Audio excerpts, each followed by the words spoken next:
சரியான manifestation card என்னன்னு பார்ப்போம். தெரியுதா? Okay. You are an eternal being.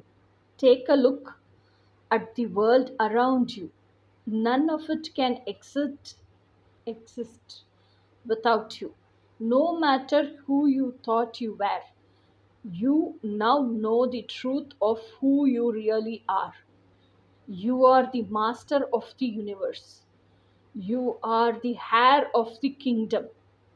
You are the perfection of life. Simple வேர்ட்ஸில் என்னென்னா யூ ஆர் தி டிவைன் அப்படிங்கிறது தான். அந்த ஒன்னஸை உணர்த்துற மாதிரி சொல்கிறாங்க. You are an eternal being. So அப்போ நம்மளுக்கு இருக்க பவர் என்ன, எந்த அளவுக்கு மேனிஃபெஸ்ட் பண்ண முடியும், நம்மளுக்குள்ளேயே நம்ம பிரிஞ்சு கிடக்கிறோம். முதல்ல இன்னர் யூனியனுக்கு எப்படி வர்றது, இது எல்லாமே நம்ம கற்றுக்கணும்.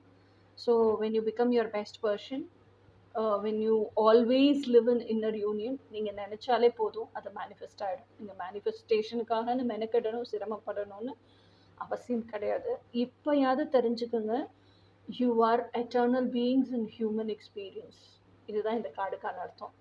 இதே மாதிரி நாளைக்கு ஒரு கார்டில் பார்ப்போம். Until then by.